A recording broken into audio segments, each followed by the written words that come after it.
ముందుగా అయితే నిన్న జరిగిన భోగి పండగ, ఈరోజు జరిగే సంక్రాంతి పండగ శుభాకాంక్షలు. సడెన్‌గా నా పెద్ద కొడుకైతే నాకు సర్ప్రైజ్ ఇచ్చిండు.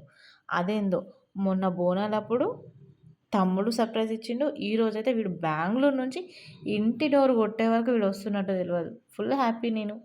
నమస్తే friends, welcome to my channel. మాటండి వీడియోతో మళ్ళీ మీ ముందుకొచ్చేసింది మీ చేతుమమ్మ. ముందుగా మన మాటండి వీడియోలో అయితే మనం భోగి గురించి అలాగే సంక్రాంతి పండుగ గురించి కొన్ని ముచ్చట్లయితే మాట్లాడుకుందాం. హిందూ మత గ్రంథాల ప్రకారం మకర సంక్రాంతి పండుగకు ఒక్కరోజు ముందుగా భోగి పండుగ వస్తుంది.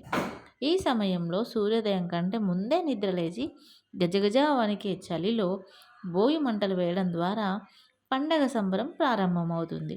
ఇదే రోజున చిన్నారులకు భోగి పళ్ళను పోస్తారు. పురాణాల ప్రకారం భోగి పండుగ రోజునే బదిరావనం శ్రీహరిని పసిబాలుడిగా మార్చి దేవతలందరూ బదిరి పళ్ళు అంటే రేగి పళ్ళుతో అభిషేకం చేశారు. అవే కాలక్రమాన రూపాంతరం చెంది భోగి పళ్ళగా మారాయి.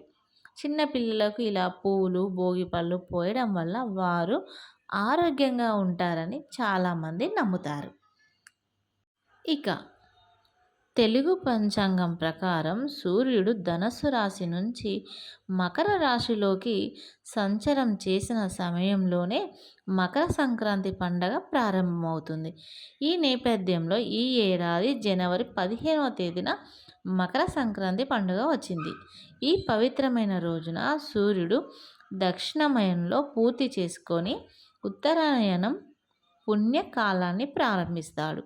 ఈ సమయంలో ప్రతి ఒక్కరూ తమ సామర్థ్యం మేరకు దాన ధర్మాలు చేయాలి. ఇలా చేయడం వల్ల శుభ ఫలితాలు వస్తాయని నమ్ముతారు. కొత్తగా పెళ్లి చేసుకున్న వారు బొమ్మల నోము, సావిత్రి గౌరీ వ్రతం చేస్తారు. మరికొందరు మకర సంక్రాంతి రోజున తమ పూర్వీకుల ఆత్మశాంతి కోసం తమ సామర్థ్యం మేరకు దాన ధర్మాలు కూడా చేస్తారు. ఇంకా సంక్రాంతి గురించి ఒక చిన్న ఆసక్తికర కథ ఒకటి ఉంది. పురాణాల ప్రకారం మకర సంక్రాంతి రోజునే భగీరథుడు తన తపస్సుతో ఆకాశంలో ఉండే గంగమ్మను భూమిపైకి తీసుకొస్తాడట. ఈ రోజున గంగా నది భూమిపైకి వచ్చిందని నమ్ముతారు. కాబట్టి ఈ పవిత్రమైన రోజున గంగా నదిలో లేదా ప్రవహించే నీటి స్నానం చేస్తే పుణ్యఫలం పొందుతారని కూడా నమ్ముతారు.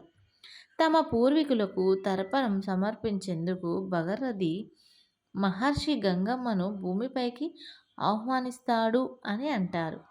తన ప్రతిపాదనను అంగీకరించి మకర సంక్రాంతి పండగ రోజున భూమిపైకి వస్తుంది. అందుకే ఈరోజు మకర సంక్రాంతి పండగను జరుపుకుంటారు అని కూడా అంటారు. ఇంకా ఈ 3 రోజుల పాటు కొన్ని చోట్ల కోడి పందాలు జోరుగా కొనసాగుతాయి. కేవలం కోడి పందాలు మాత్రమే కాదు, ఎడ్ల పందాలు కూడా నిర్వహిస్తారు.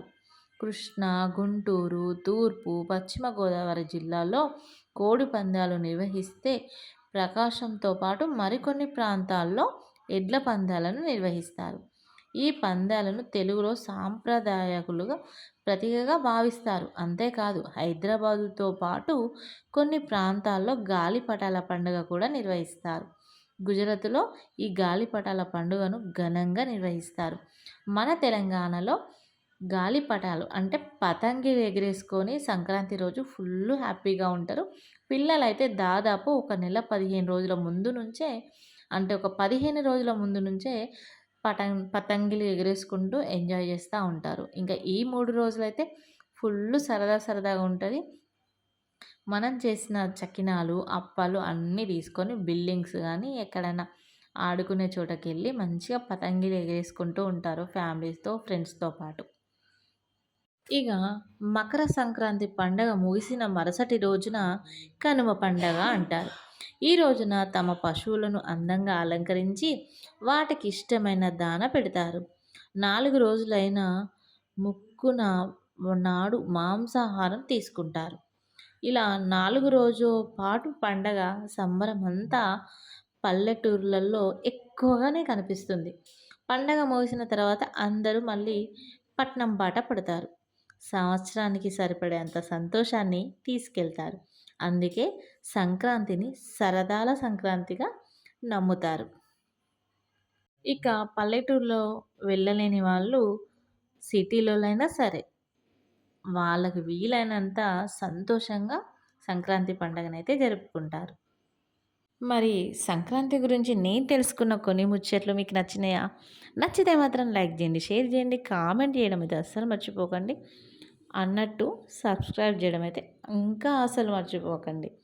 Thank you for watching. మరో వీడియోతో మీ ముందుకొస్తుంది మీ చేతుమమ్మ.